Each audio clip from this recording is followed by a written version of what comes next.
Isang pinagpalang gabi sa ating lahat.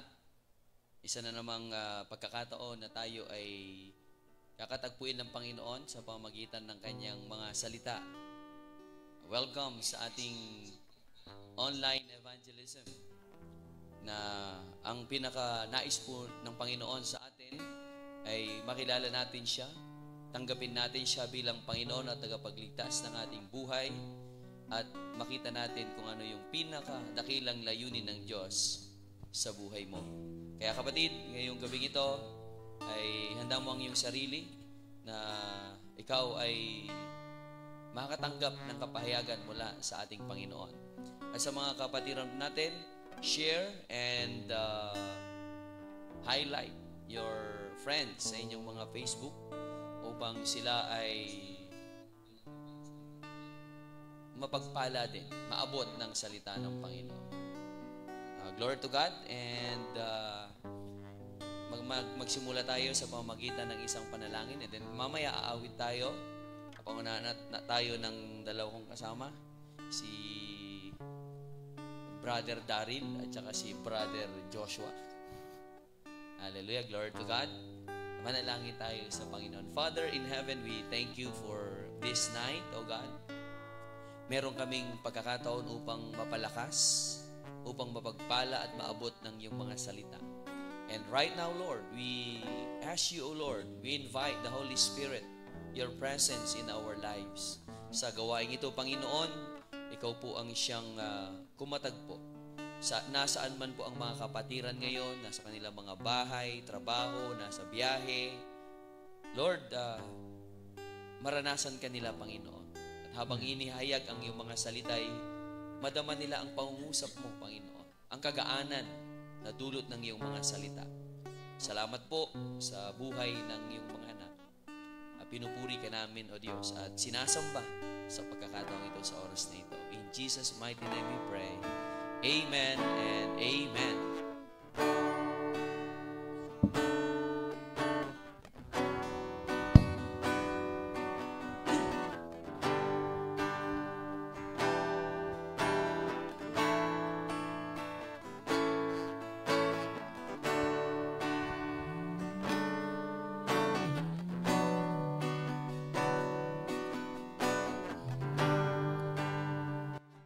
Sabay po natin awitin, katapatan mo. Katapatan mo, O Diyos, tunay at dakila.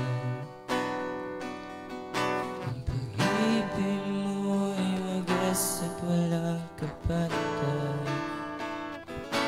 Sa aming puso, sa aming papurit pagsambay iaalay. Bukas noon iyong magpakailanman, mawalatin ka. Minsan pa, sabay-sabay nating awitin, katapatan mo. Katapatan mo, O Diyos, tunay at dakila. Pag-ibig mo ay wagas at walang kapantay. Sa aming puso, sa aming buhay, papurit pagsambay iaalay. Bukas noon iyon magpakailanman, walatin ka. Sabay-sabay nating awitin, Panginoon. Panginoon, kay buti mo sa akin. Ikaw lamang, ikaw lamang ang tangi ko sasambahin.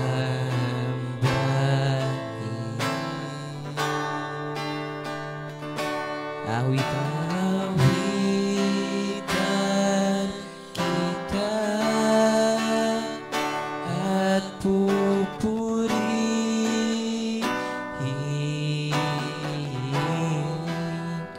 Panginoon, kay buti mo sa akin. Minsan pa sabay-sabay natin awitin, katapatan mo, O Diyos. Katapatan mo, O Diyos, tunay at dakila. Ang pag-ibig mo, ang pag-ibig mo'y wagas at walang kapantay.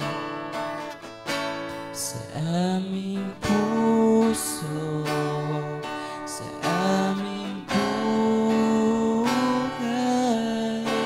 papuri pagsabay, iaalay. Bukas, bukas noon iyo magpakailanman, luwalatin ka, Panginoon. Panginoon, kay buti mo sa akin. Ikaw lamang, ikaw lamang ang tangi ko sasambahin. Aawitan kita, aawitan kita, at pupurihin,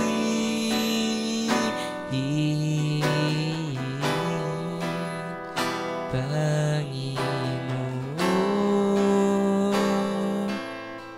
kay buti mo sa akin. Minsan pa awitan, aawitan kita, at pupurihin,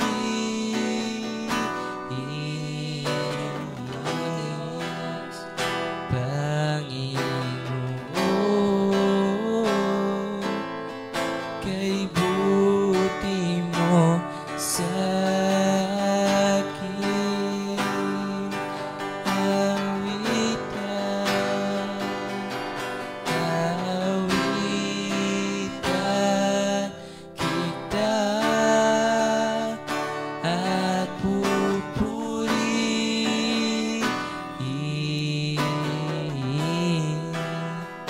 Panginoon, kay buti mo sa akin. Minsan pa awitan, aawitan kita, at pupurihin,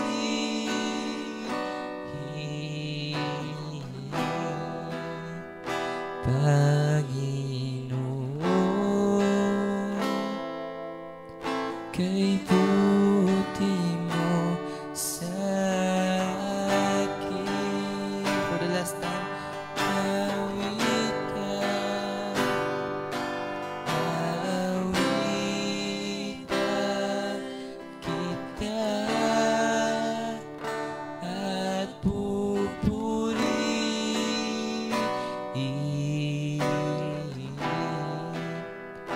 Panginoon, kay buti mo sa akin. Panginoon, Panginoon, kay buti mo sa akin. Panginoon,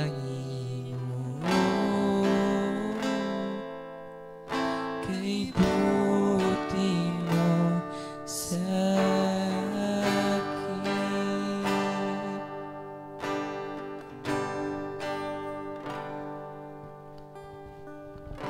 Amen. Hallelujah. Panginoon, pinupuri ka namin. Dinadakila sa aming buhay. Tunay ikaw ay napakabuti at wala kang katulad, Panginoon. Hindi may kukumpara ang pag-ibig mo, ang kabutihan mo, Panginoon. At nawa po sa gabing ito'y patuloy mong ipadama sa buhay ng bawat isa, O Diyos. Ipaalala mo kung gaano ka kadakila, kung papaano ka kabuti sa inyong mga anak, Panginoon. Hallelujah, Lord. Thank you sa gabing ito, Panginoon. Muli, kami po ay magbubulay-bulay ng iyong mga salita. Katagpuin niyo po ang bawat anak mo, Panginoon. Mapalakas, maliwanagan, Panginoon, mapagpala, Panginoon, ngayong gabing ito. Hallelujah. Panginoon, tanggapin niyo po ang aming papuring awit, ang aming pagsamba sa iyo, aming Ama, sa pangalan ng aming Panginoong Jesucristo. Amen and Amen. Lord to God, isang pinagpalang gabi muli sa mga kapatid natin na nakaantabay, whoever you are and wherever you are. At patuloy kong ini-encourage ang bawat isa na tayo ay magbahagi ng ating live stream upang tayo din ay maging daluyan ng pagpapala sa marami. Okay, thank you Daryl and Josh sa pag-lead sa pag-awit sa Panginoon. Okay, so now, dumago tayo sa salita ng Diyos. Kung kayo ay may Biblia sa inyong mga lugar o tahanan, sabayan niyo ako sa aklat ng Pilipos. Pilipos 4, simulan natin sa 4 din hanggang 9. Basahin ko muna siya sa wikang English, ISV ISV, and then mamaya babasahin din natin sa Tagalog para mas mainam na maunawaan natin yung salita ng Panginoon. Sabi dito sa ISV, keep on rejoicing in the Lord at all times. I say it again, keep on rejoicing. Let your gracious attitude be known to all people. The Lord is near. Never worry about anything. Instead, in every situation, let your petitions be made known to God through prayers and requests with thanksgiving. Then God's peace, which goes far beyond anything we can imagine, will guard your hearts and minds in union with the Messiah, Jesus. Finally, brothers, whatever is true, whatever is honorable, whatever is fair, whatever is pure, whatever is acceptable, whatever is commendable, if there is anything of excellence, and if there is anything praiseworthy, keep thinking about these things. Verse 9, likewise, keep practicing these things, what you have learned, received, heard, and seen in me. Then the God of peace will be with you. Basahin naman natin sa wikang Tagalog. Sabi dito, kaya nga, verse 4, magalak kayong lagi sa Panginoon. Inuulit ko, magalak kayong lagi. Ipadama ninyo sa lahat ang inyong kabutihang loob. Malapit nang dumating ang Panginoon. Huwag kayong mabalisa tungkol sa anumang bagay. Sa halip, hingin ninyo sa Diyos ang lahat ng inyong kailangan sa pamamagitan ng panalangin may pasasalamat. At ang kapayapaan ng Diyos na hindi kayang maunawaan ng tao ang siyang mag-ingat sa inyong puso at pag-iisip dahil sa inyong pakipag-isa kay Kristo Jesus.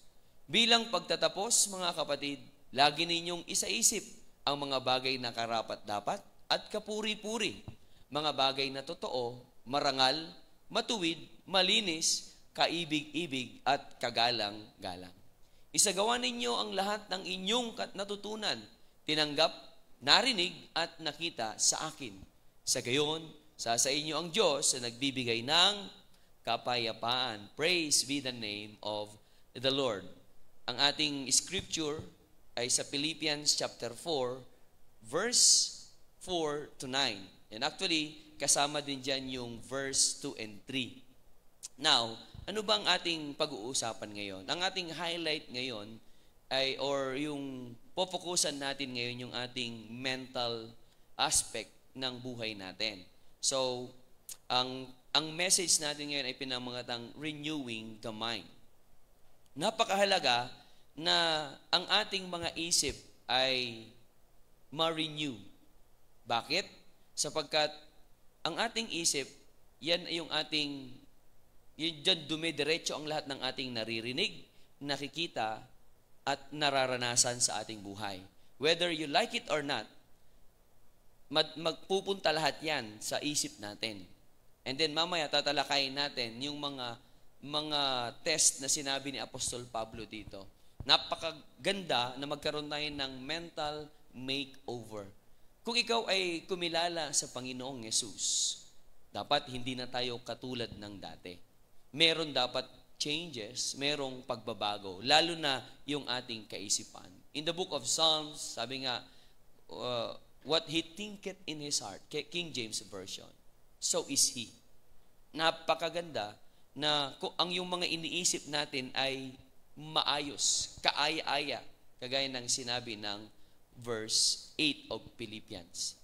Dito sa binasa natin, merong dalawang babae na mention si Apostle Paul. Oh, by the way, good evening sa mga bumabate. Bigyan natin ng pagkakataon na batiin yung mga bumabate. Uy, si Owen, magandang gabi sa'yo. Sana makita tayo sa linggo. Sino pa? Tita Beth. Hello, Tita Beth. Nasa ano pa yan? Paranaque, sa Moonwalk. Si Bethlehem, from Tarlac. And sino pa ba yung mga bumabati dyan? At yung mga hindi pa bumabati, at yung mga nanonood ngayon, magandang gabi sa inyong lahat. Okay, glory to God. And now, let's proceed sa salita ng Panginoon. May na-mention dito, si Apostle Paul, ang pangalan niya ay si Syntyche and Euodia. Di ko man ma-pronounce ng gusto, pero merong, itong dalawang ito, they are a believer and servants of God. Naglilingkod din sila sa Panginoon. They are helpful actually sa kingdom of God. At sila ay parehas babae. And there is something na problema, and that is possible na meron silang hindi na pagkasunduan. Alam nyo, sa buhay natin mga kapatid, may mga sitwasyon na nag-a-arise. Kung ikaw ay na kay Christ, kung ikaw ay naglilingkod kay Lord, or kahit na wala sa Panginoon, meron tayong mga experiences at meron ding ginagawa ang Diyos para tayo ay mahubog yung pagkatao natin. Ngayon, kamusta ang ating mental health? Kamusta yung ang mga dumadapo sa ating mga isipan? Meron ba tayong kapayapaan sa ating mga isipan ngayon? Nakakatulog ba tayo ng maayos? Kapag ikaw ay nakakatulog, blessing yan. Kasi sabi ng Lord, pinapatulog ni Lord ang kanyang mga minamahal. Kumusta yung ating mga attitude? Kasi alam nyo ba na may kinalaman yung takbo ng isip natin sa ating mga attitude? For example, kapag meron kang situation, you are pressured dahil merong nangyari, meron kang nabalitaan, merong kinalaman yon, yung magiging response mo doon, yung attitude mo. Diba? Minsan di ka mapakali, irritable ka, nainis ka, diba? That's why, napakagandang ma-highlight din at mapag-usapan yung takbo ng ating pag-iisip. Dito sa mga talatang ito, in verse 8, puntahan mo natin yung verse 8, meron ditong mga binanggit si Apostle Paul na dapat ay isa-isip natin. Ano yon? Yung what is honorable, what is true, what is right, what is pure, what is commendable. So, nangangahulugan lamang na alam ni Apostle Paul na maraming mga kaglumihanan na dumarating sa ating mga buhay, sa ating isipan. So, i-identify natin ito. And matatawag natin ito na kind of kinds of test. In verse 8, sabi niya, ang sabi doon ni Apostle Paul is, yun yung dapat daw nating isipin. Finally, brothers, whatever is true. Ngayon, possible pala na yung isip natin ay mag-isip ng mga hindi totoong bagay. Pwede tayong madaya na, for example, yung tao. Na akala mo, ang iniisip sa iyo ng tao ay hindi maganda. Ang iniisip sa iyo ng tao ay pangit. Ang iniisip mo, tinitira ka patalikod. Pero sa isip mo lang pala yon. Di ba? Wala naman siyang, hindi mo naman na-prove na yung iniisip niya sa iyo ay talagang negatibo. Possible na pwedeng dahil hindi ka na niya napapansin, hindi ka na niya na-message. For example, wala ng communication. Ibig sabihin ba noon ay galit siya sa iyo? Ibig sabihin ba na siya ay ayaw na niya sa iyo? Di ba? Na ibig sabihin, pwedeng madaya tayo sa ating mga isipan. So, mayroong testing sa isip. Kailangan mong i-digest ng tama. So, unang-una, mayroon tayong 6 na R na titignan na matitest tayo sa ating pag-iisip. Unang-una is the reliance test. Anong pinapakita nito?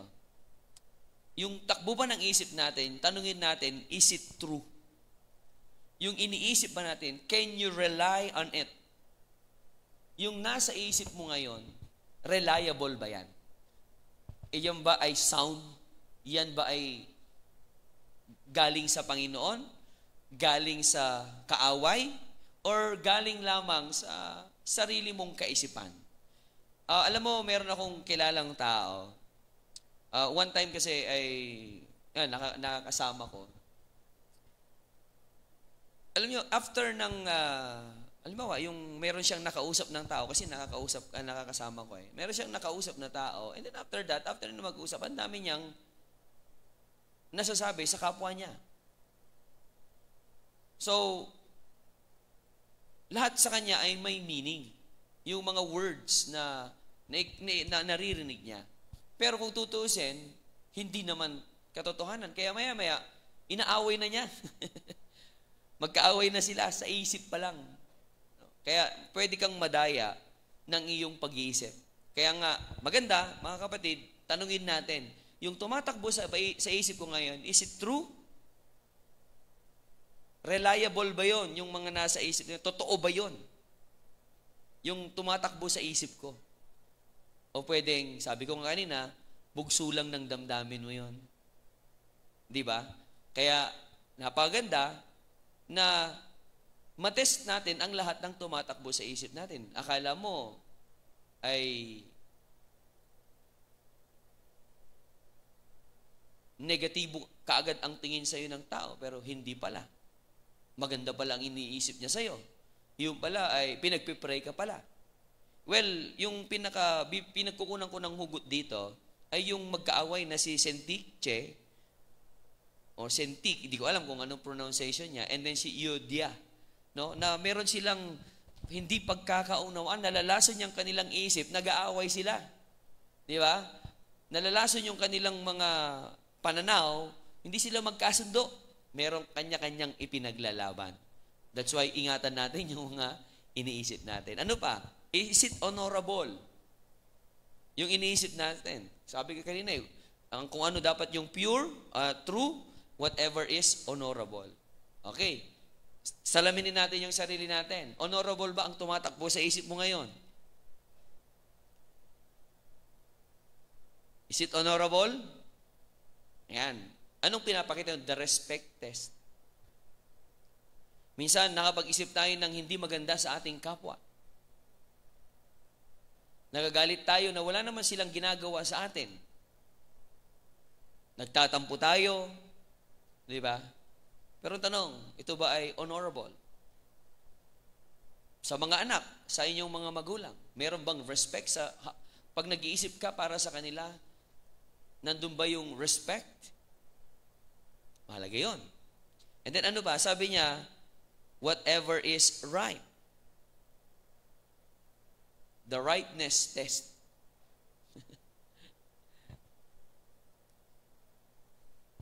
Is it right? Do you think straight? Matuwid ba yung pag-iisip mo? Yan. Tinatanong lang natin muna yan. Kasi maganda na maisa-isa natin dahil alam nyo, minsan napakaraming basura sa ating pag-iisip. Negatibo tayo, masyado tayong nega, masyado tayong nagmumurmur, masyado tayong pressured, masyado tayong affected ng outside source o outside force ng ating mga nakikita at naririnig. So, ano pa? Is it pure? The reverence test. Paano ka mag-isip kung ikaw ay lalaki, paano ka mag-isip sa kapwa, sa isang kapatiran, sa isang babae? Kung ikaw ay babae, kamusta ang pag-iisip mo sa lalaki? Di ba? Meron bang kabanalan? Meron bang pagkatakot sa Diyos? Na alam ba natin yung mga iniisip natin doon ba ay kalugod-lugod sa Panginoon? Naniniwala tayo na alam ni Lord yung takbo ng ating mga pag-iisip. Tama po ba? So ngayon, tanungin natin, pag nasusubok ba tayo when it comes to purity, meron bang fear of the Lord doon? So nawa, meron.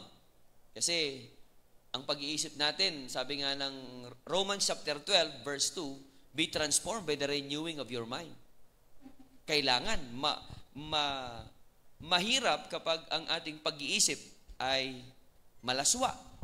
Kapag ang pag-iisip natin ay mga bagay na puro kahalayan, yun ay basura.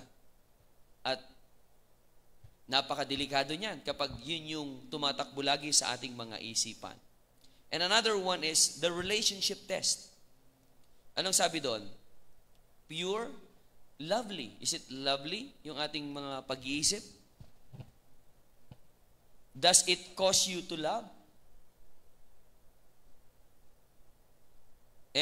Yung mga kaaway natin, nasaktan tayo, may narinig tayong hindi maganda tungkol sa atin, meron pa rin bang pag-ibig? Kasi minsan, kapag meron tayo, against tayo sa isang tao, normally, kapag wala sa Diyos, ang isip niyan ay, sana madapa ka. Sana matalo ka kung ano man, meron siyang sana mabankrupt ka. Sana lahat na ng negatibo na gusto nating sabihin against doon, iniisip natin, nag-iisip tayo ng masama na bumagsak sila, malayo sila. Di ba? Ang tao pag nag-iisip, karma, sana makarma kayo. Di ba? Puro pagganti yung nasa isip natin minsan na pwedeng hindi natin sinasabi sa ating mga bibig. Pero kapag nagkaroon ng lakas ng loob yan, lalabas yan eh. Ngunit kahit sa isip pa lang, nababasa talaga ni Lord ang isip natin. Ang tanong, meron bang pagmamahal sa ating mga kaisipan? Lalo sa mga hindi gumagawa sa atin ng maganda? Ano ang takbo ng utak na binibless ba natin sila o kinakurse natin sila sa isip natin? Well, tayo ang nakakaalam noon. Pero napaganda ng itinuturo ni Lord sa atin ngayon na maging malinaw yung ating pag-iisip. And then pang-anim, the refinement test. Refinement. Ano yung refinement? Is it commendable? Di ba? So, mga kapatid, marami ngayon ang aburido kapag traffic, galit, aga namang mainit ang ulo. Kapag yung ugali ng tao ngayon, grabe, kaya nga daming nadidisgrasya ngayon, wala sa focus. Yung mga relationship na nawawasak because iba yung takbo ng pag-iisip. That's why ang gusto ng Lord sa atin ngayon, ma-renew yung ating mga pag-iisip. Magkaroon ng makeover. Maging kaisipan ni Kristo. Maging katulad ni Kristo yung ating pag-iisip. And tanong, papaano? Papaano para hindi matrigger or hindi tayo mamuhay sa makamundong pag-iisip? Ano ba ang mga bagay na sinabi ni Apostle Paul dito? In verse 4 and 5, basahin natin. Anong sabi dito? Rejoice in the Lord always. Again, I will say, rejoice. Take note of this.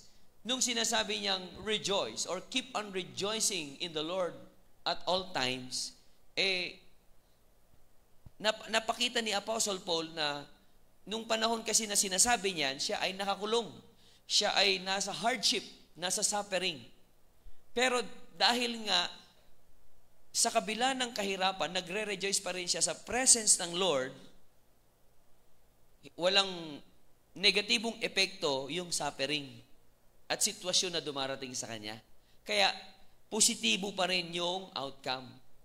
That's why yung mga taong ang hinahanap nila ay yung presence ni Lord, nagre-rejoice sila sa presence ni Lord, maayos yung mag-isip.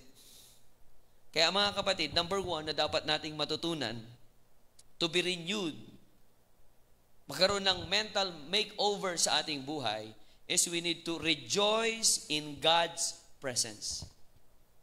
Yan ang sabi niya, rejoice, in verse 4, rejoice in God's presence. Kahapon, meron tayong empowerment service. At na-highlight sa amin doon yung worship. So, when you know how to worship God, ang laki ng nangyayari in the spirit and also yung epekto nito sa ating mga buhay. But, kapag absent ang worship, eto, makinig kayo. Kapag hindi ka marunong sumamba sa Panginoon, ang present, napakatindi, yung worry. And pangalawa, yung war. Ano yung klaseng war? Nagiging war freak ang marami. Kulang sa worship. And also, nagiging worldly. That's why, matutunan natin ngayon na mag-worship kay Lord. And alam nyo, nakakatuwa din turuan yung mga, meron po tayong sports fest evangelism. Nakakatuwa rin turuan yung mga kalalakihan. Kasi most of them, basketball, so mga kalalakihan. Masarap din silang turuan dahil mga nasa murang edad pa lang sila. And then, natututo silang pumalakpak, magtaas ng kamay, at umawit kay Lord. So, tinuturuan natin silang mag-worship kung paano yung tamang worship. The same sa atin. Kapag kaya mong pumunta sa presensya ng Diyos, makapag-rejoice sa presence ni Lord, then nababago ang laki ng epekto sa ating pag-iisip. So, nagagawa ba natin yon? Tayong mga nandito, mga kabatid. So, ang nais ng Diyos sa atin, ma-renew. And in the presence of God, maraming nawawala. Yung mga bigatin natin, yung mga worry natin, nawawala. Nalulusaw kapag ikaw ay marunong mag-worship kay Lord. Kasi, nandun ka sa presensya ng Panginoon. Where the Spirit of God is, there is freedom. Maraming nawawala at naalis when you start rejoicing in the presence of God. Kaya, sa gabing ito, mga kapatid, masyado ka bang problemado ngayon? Masyado ka bang nagwo-worry ngayon? Bigat na bigat ka ba? At hindi ka mapakali, hindi ka makatulog? Why not, sabi ni Apostle Paul, rejoice in the Lord always. I say it again, sabi niya, rejoice. Amen? Kung ikaw ngayon ay nandyan at medyo malaki yung pinagdadaanan mo, subukan mong ngumiti ngayon. Yan. Kahit mag-isa ka lang. Ngumiti ka lang ngayon at isipin mo na may gagawin si Lord sa buhay mo. At pasalamatan mo si Lord, Lord, matindi yung pagsubok ko pero lumalapit ako ngayon sa iyo. Diba? Makikita mo merong nawawala, merong nalulusaw sa iyong pagkatao, sa iyong buhay.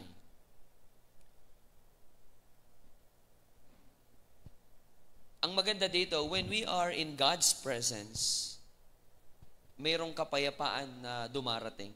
Ang gaan kapag ikaw ay nagwo-worship kay Lord.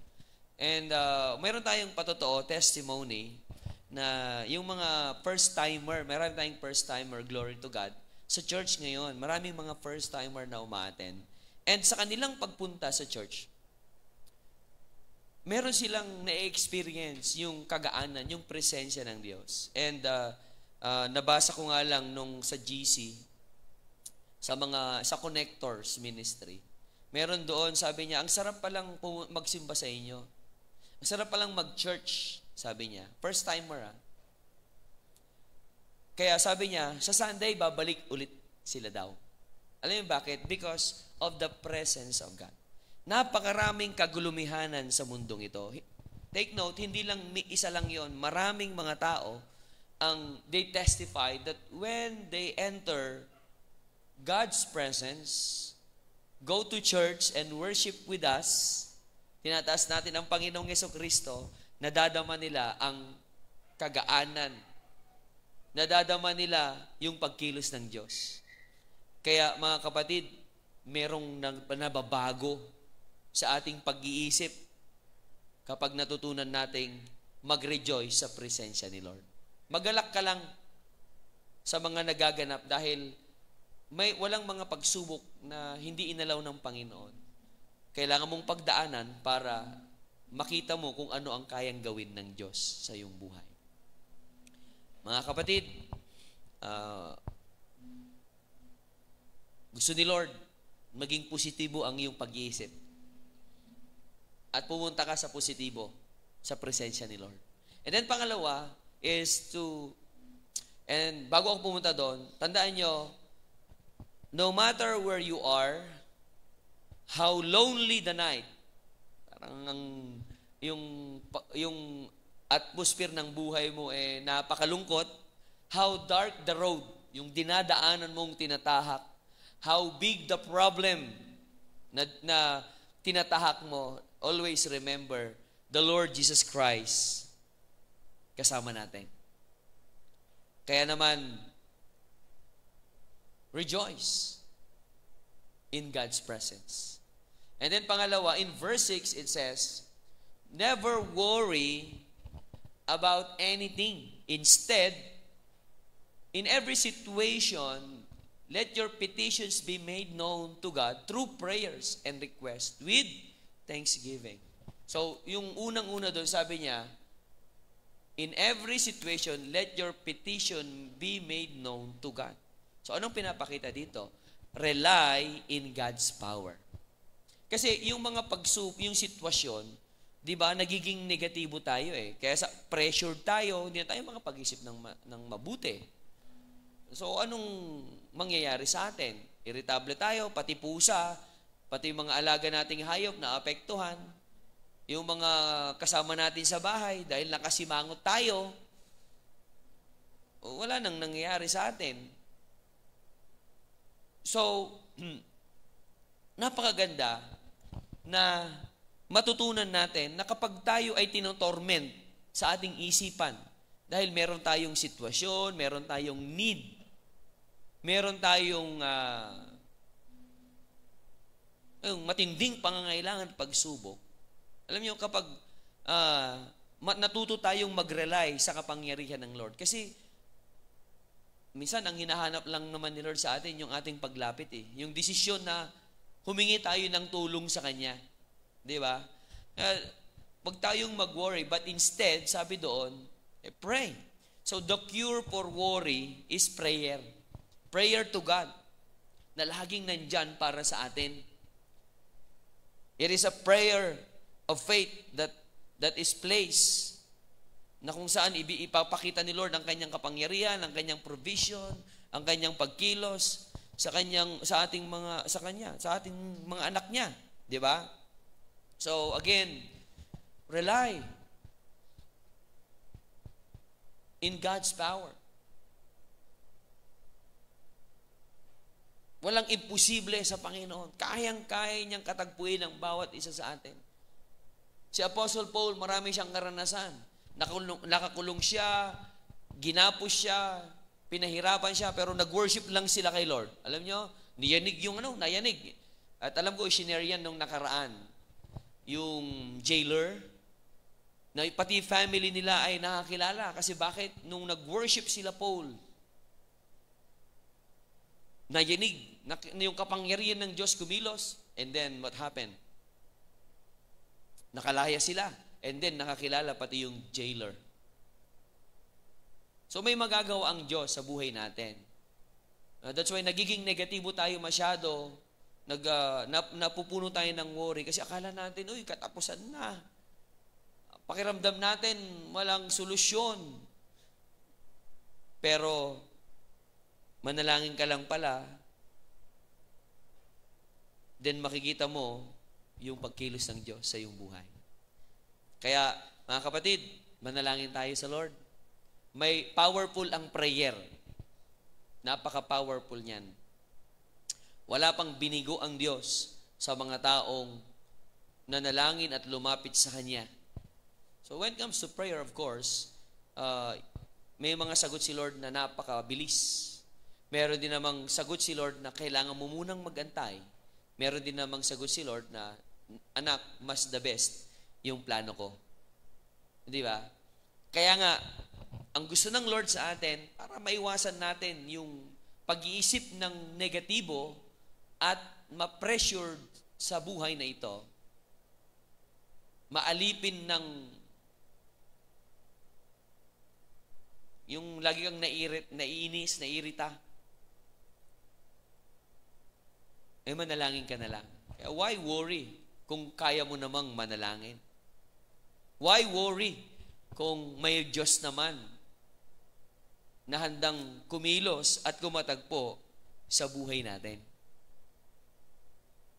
Kaya encourage ko ang bawat isa. Kapag natotorment ka na ng alalahanin, go to your closet or to a place na kung saan makapag-pray ka ng maayos, makapag-focus ka. And then, I tell you, paglabas mo, nandyan pa rin yung sitwasyon, pero iba yung kagaanan sa iyong puso. Dahil ang Diyos ay gumagawa. Yung mga estudyante natin, minsan sobrang hirap na hirap although mag-aral lang mabuti, pero dapat relax lang kasi alam mo naman na kasama mo ang Panginoon. Di ba? Yung mga estudyante dyan, matutunan ninyong mag-rely sa kapangyarihan ng Lord. Hindi dahil sa iyo, hindi sa galing mo, kundi sa galing ni Lord sa buhay mo. Magtiwala ka sa kaya niyang gawin. And then in verse 6 also, sa B, pinakita doon, basahin nga natin, when you pray, di ba, be made known to God through prayers and request with thanksgiving. Alam natin na maraming ginawa ang Diyos.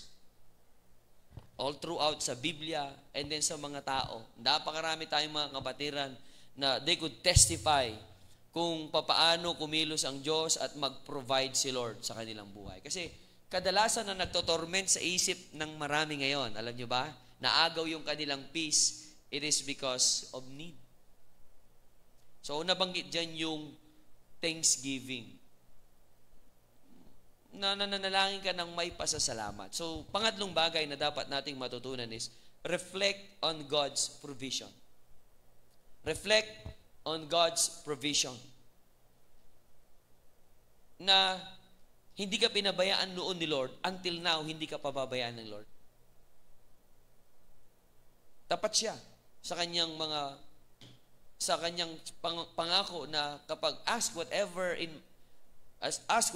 you wish in my name and it will be given to you, sabi ng Panginoon. Then, ibibigay ng Lord yan. Di ba? So, glory to God.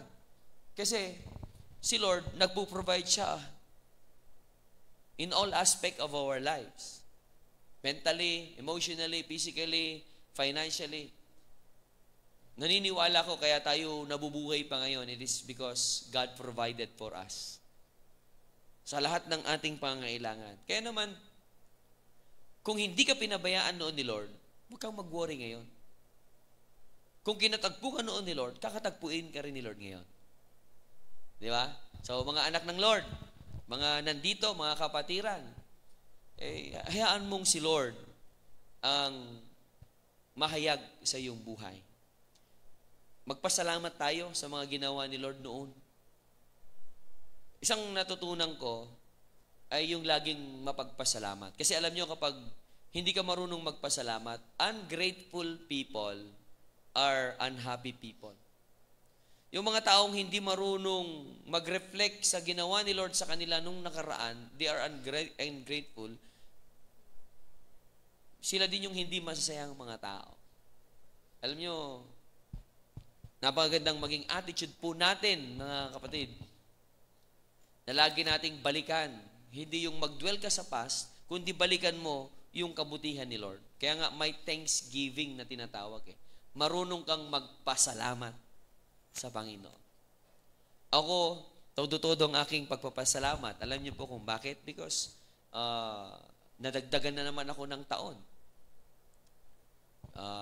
At nakita ko yung kabutihan ng Diyos sa aking buhay. Kung kayo ang tatanungin, kung ipapareflect ko sa inyo ngayon yung ginawa ni Lord sa buhay nyo, meron ka kayang may pagpapasalamat kay Lord? Natitiyak ko na pakarami. Marami kang may pagpapasalamat sa Panginoon. Naniniwala ako dyan. Dahil ang Diyos ay tunay na kumakatagpo sa kanyang mga anak. Kaya kapatid, malaki din ang nangyayari kapag ikaw ay nagpapasalamat kay Lord. May nabibuild sa'yo. Ano yon? Yung faith mo. At yung mga taong may faith kay Lord, absent sa kanila yung fear, absent sa kanila yung worry. Kasi may faith sila Naniniwala sila na may gagawin ng Diyos sa kanilang buhay. Ang gusto ng Lord, maging man and woman of faith ang bawat isa sa atin. Na magpasalamat ka lang sa mga ginawa ng Diyos. And then another one is verse 7. Ano sabi ng verse 7?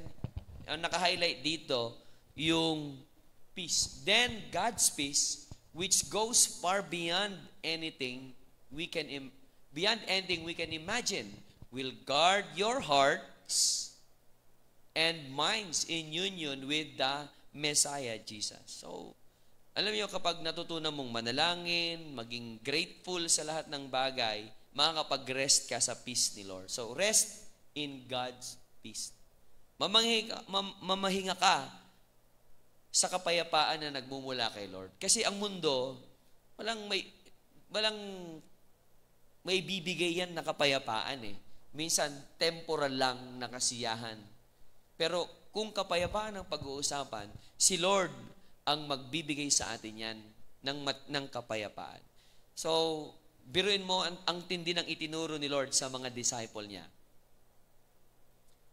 Noong sila ay nasa bangka, I remember, di ba, may dumating na storm. Talagang ang tindi ng bagyo na dumating. Talagang halos lumubog yung kanilang bangka. Kaya ang sabi ng mga disciple ay natutulog lang kasi si Lord si Jesus that time. And then sabi ng mga disciple, don't you care? Mamamatay na tayo, lulubog na tayo, mamamatay tayo. Sabi niya, Master, don't you care? Mamamatay na tayo. Pero ano ang sabi ng Panginoon? Nung gumising siya, pinatigil niya yung storm.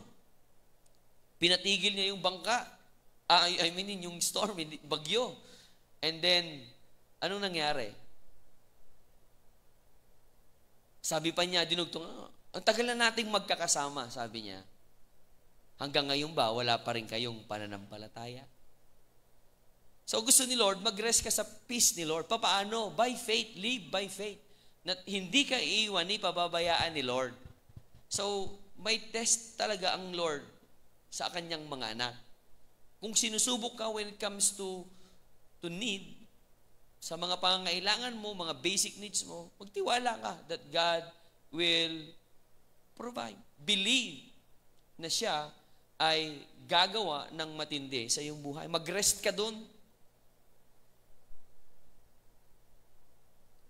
Buhay pa ba ang mga anak ng Lord? May kausap pa ba tayo dito na mga nanonood sa online?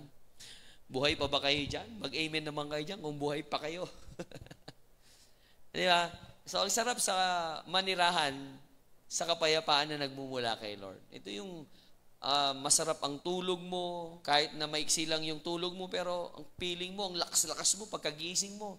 Kasi payapang-payapa ka,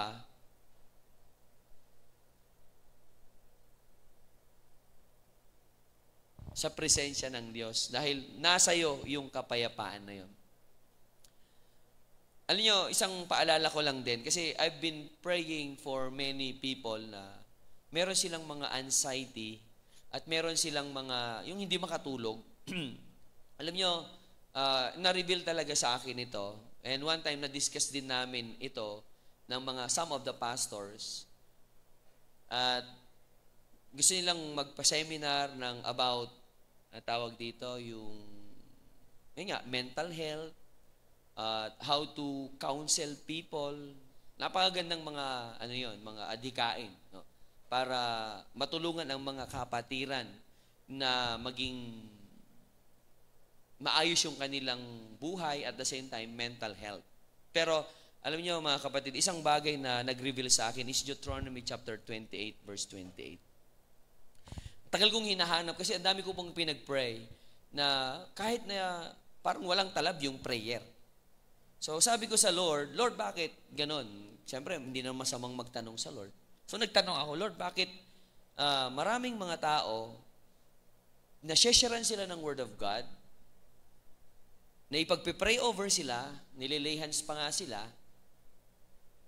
ma-attend sila ng church, pero hindi sila gumagaling-galing sa yung mental illness nila. Pero pinakita doon, nung mabuklat ko, nilit ako sa Deuteronomy 28:28. Iyon ang naging sagot ni Lord. Yung pala ay curse. Curse yun. Bakit? Because of disobedience. So, again, kung meron ditong nanonood na wala kang kapayapaan, wala kang kapahingahan, kasi hindi ka makatulog. Believe ako sa mga taong masandal lang tulog na.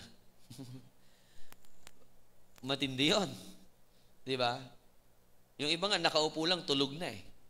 Minsan, akala mo nanonood, nakikinig, yung pala tulog na. Di ba, Daryl?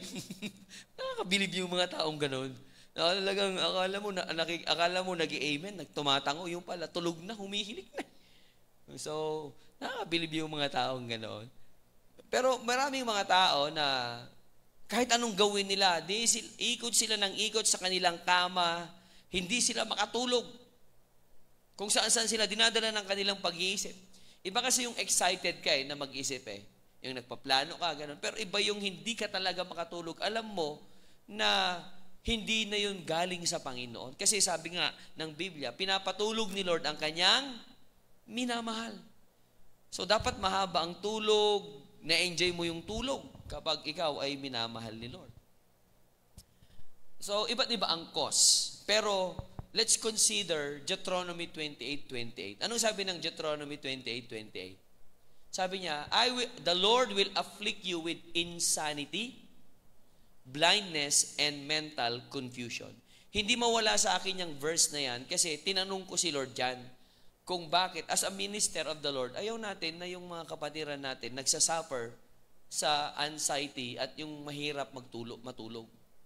Kaya naman, ito rin ay hindi naman condemnation itong verse na ito, pero reminder ito na kapag hindi ka sumunod kay Lord, ang isang curse na dumarating sa isang tao na ay yung mental confusion, mental illness. Wala kang peace sa isip mo, sa buhay mo.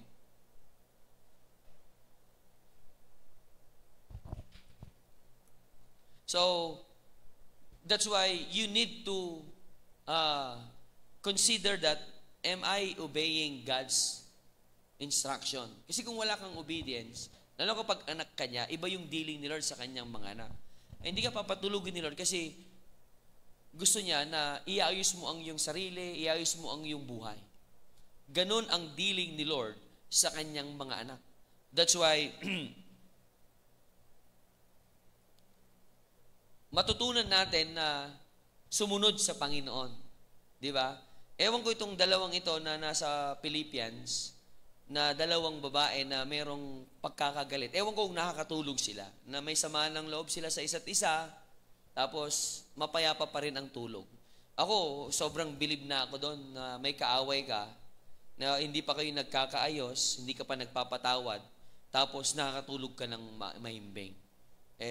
Para sa akin, matigas na puso yon at matinding ano na yon. Level up yun. Pero mga kapatid, ito, mag-rest tayo sa kapayapaan na nagmumula sa Panginoon. The peace of God ay nandyan to guard and protect you. The peace that transcends all understanding. At nung kapayapaan na ito ay hindi kayang ibigay ni numan. Kaya, pero sa mga anak ni Lord, present yan sa atin. Kaya, yan yung ilagay mo sa isip mo, in-nurture mo sa isip mo. And then another one is, in verse 8, renew in God's purpose. Be renewed. Kaya sabi niya dito, finally, brothers, whatever is true, whatever is honorable, fair, pure, acceptable, commendable, if there is anything of excellence, and if there is anything praiseworthy, keep thinking about these things. Keep thinking. So, iisipin mo yung magandang bagay, lalo na yung purpose ni Lord. Kaya kung mag-iisip ka lang ng negatibo, ng hindi maganda sa kapwa mo, ba't di mo nalang isipin yung ano yung plano ni Lord sa buhay mo? Why not meditate the plans, the promises, and the things na gagawin ni Lord sa buhay mo at sa pamilya mo, kaysa mag-isip ka ng hindi maganda sa iyong kapwa. Di ba? So we need to be, malaman natin yung purpose natin. At kasi pag na-define mo na ang purpose mo, then nilakaran mo yon, may masayang buhay. Dahil nakikita mo na napufulfill mo yung purpose ng Diyos sa iyong buhay. And then, last thing na makikita natin dito sa verse 9, application. Ano yung application dito? Sabi niya, likewise, keep practicing these things. I-practice mo. Na lagi kang pag napapasok ka na ng negatibo, yan, i-apply mo yan. Lahat. Mag-rebuke ka nga eh. Cancel mo lahat ng mga negatibong bagay. Kung ano yung natutunan mo, anong narinig mo, yan. Then sabi niya, then the God of peace will be with you. So, magkaroon tayo ng renewed mind ngayon. Ma-renew yung ating pag-iisip, mga kapatid. Kasi, dadalhin natin yan buong pagkatao natin hanggang sa dulo. Kung mananatili ka sa puro negatibo mag-isip, wala man lang, hindi ka nagiging positibo. Anong mangyayari? Pag hindi renewed ang mind natin, lagi tayong magreklamo, lagi tayong may kaaway, lagi tayong negatibo sa ating pag-iisip, lagi tayong walang kapayapaan, at lagi tayong talunan sa isip natin. That's why, hinihikayat tayo ng salita ng Panginoon na isipin natin kung ano yung mga karapat-dapat isipin. Huwag yung magkukos sa atin ng kalungkutan, huwag yung magkukos sa atin ng panghihina, kundi isipin natin yung magandang bagay na gagawin ng Lord sa iyong buhay. Meron tayong purpose. Kaysa mag-ubos ka ng lakas at panahon mo sa pagiging yung pag-iisip na hindi maganda, why not? Isipin mo na yung magandang bagay, yung plano ni Lord. Isulat mo yung mga plano ni Lord. Isulat mo yung mga promises ni Lord sa buhay mo. Panghawakan mo yun, panampalatayanan mo yun. And then makikita mo, wow, ang sarap palang magpatuloy, ang sarap palang lumapit sa Panginoon. Di ba? So brothers and sisters in the Lord, di ko alam kung ano ang mga nasa isip nyo ngayon, ano ang takbo ng utak ninyo, kung ito ba ay sound or punong-puno ng paghihiganti, punong-puno ng galit. Pero kung narinig mo ang mensahe ni Lord ngayon, pagtagumpayan mo yung mga pumapasok sa isip mo, na possible ito ay galing sa dyablo, mga flaming arrows of the devil. In Ephesians chapter 6, merong flaming arrows of the devil. So, ingatan natin yon. Baka yun yung iyong ma-meditate at yun yung mamalagi sa iyong buhay, sa iyong isipan. So, mahirap. Actually, nakakalungkot din dahil maraming mga, even Christians today, yung nawawala sa katinuan. Nawawala sila sa katinuan. Yung kulang-kulang na. They have Jesus Christ. Pero naging kulang-kulang yung kanilang pag-iisip. Marami din ngayon, alam niyo yung mga pumapatay, mental issue yun eh. Na possible, there is spirit behind din, gawa ng dyablo. So ayaw ng Panginoon na mangyari yon sa iyo at sa akin. Gusto ni Lord, maging tama at matino ang ating pag-iisip. Makapag-isip tayo ng tama at maayos, kalugod-lugod sa harapan ng Panginoon. Hindi basura, hindi panghuhusga, hindi pagtatalo-talo, hindi pagpaplano ng masama, kundi about purpose. Gusto ni Lord, isipin mo yung magandang purpose, plans, and promises of God in your life. Hallelujah. Praise the name of the Lord. Huwag tayong maging alert tayo sa isip natin para masaya ang buhay. Para may kapayapaan tayo lagi. Madadamay din pati yung nasa paligid natin kasi parang relax ka lang lagi. Ang napapadaloy mo, kapayapaan, hindi kabigatan. Ang napapadaloy mo, kasiyahan, hindi kalungkutan. Nagiging channel of blessing ka sa pamilya mo at maging sa ibang tao kapag meron tayong maayos na pag-iisip. Amen. So, yun lamang sa gabing ito. At kung kayo ay may pinagdadaanan kagaya ng mga nabanggit, nasa testing period ka, it's about time na lumapit ka sa Panginoon, umasa ka sa Diyos. At kung meron din ditong nanonood na hindi mo pa tinatanggap si Jesus as your Lord and Savior, this is the right time to accept Jesus Christ as your Lord and Savior. Dahil kapag si Jesus ang nasa iyo, siya yung Prince of Peace. Pag na siya ang naghari sa buhay mo, siya ay gagawa ng lubusan. Higit pa sa iyong inaasahan.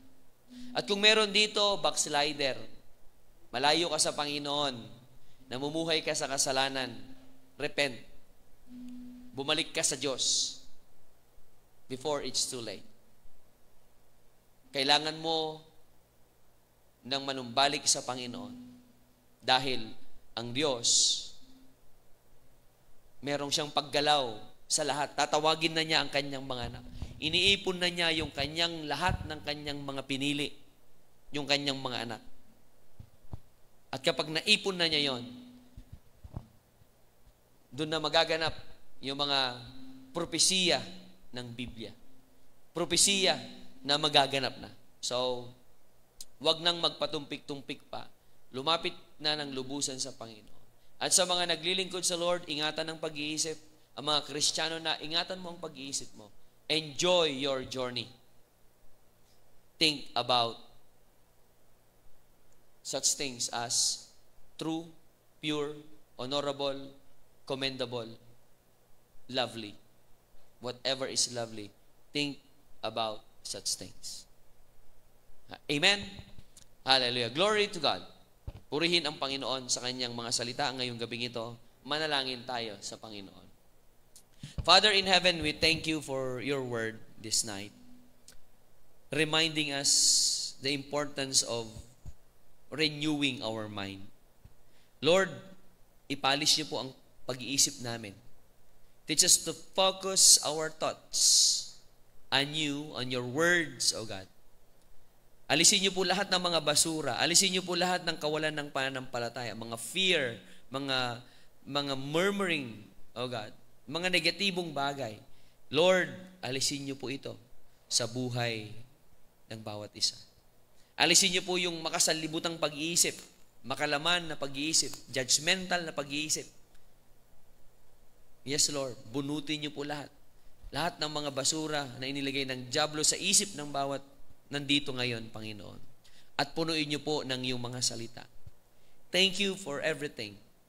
I rebuke the works of the enemy in the mighty name of Jesus. I cancel lahat ng mga plano ng dyablo sa kanilang mga buhay. At dinideklara ko po, Panginoon, ang kapayapaan na nagmumula sa iyo. The peace that transcends all understanding. The peace that the world cannot give. Na matatagpuan lamang sa iyo, Panginoong Yesus. Hallelujah. So, thank you, Father God, for everything. Thank you sa inyong kapangyarihan, Panginoon, nakikilos. And thank you sa gagawin mo sa buhay ng bawat isang narito. Be magnified and be exalted, O God. Thank you for your goodness. Thank you, Lord, for your blessing. Hallelujah. Bilang yung lingkod, Panginoon, minsan pa'y katagpuin niyo po o dalangin ko, maranasan ka. Nasaan man ang mga kapatiran ngayon, Panginoon? Nasa kanilang tahanan, trabaho. Lord, by the power of the Holy Spirit, in the name of Jesus Christ, I am declaring the touch of the Lord. Tanggapin mo ang kapuspusan ng banal na Espiritu. Pag-alabin ng Panginoon ang iyong puso. Pagalingin ni Lord ang iyong pisikal na pangatawan. Ang iyong kaisipan ay punuin niya ng kapayapaan. At maging ang iyong pangailangan ay ma-provide sa oras na ito. Supernaturally, maranasan mo ang kamay ng Panginoon. At kung merong mga naaalipin ng kasalanan, I declare it, I uproot that sin na umaalipin sa buhay mo in the name of Jesus Christ. At ikaw ay magtagumpay. Anumang tukso, anumang gawa ng dyablo, mapagtagumpayan mo ang bagay na ito in the name of Jesus Christ. Hallelujah. Thank you, Lord. Receive our thanksgiving. Thank you for this night. In Jesus' mighty name, this we pray. Amen and amen. Glory and honor to our God. So, isang pinagpalang gabi sa inyo, mga kapatid. And shalom. Shalom, shalom.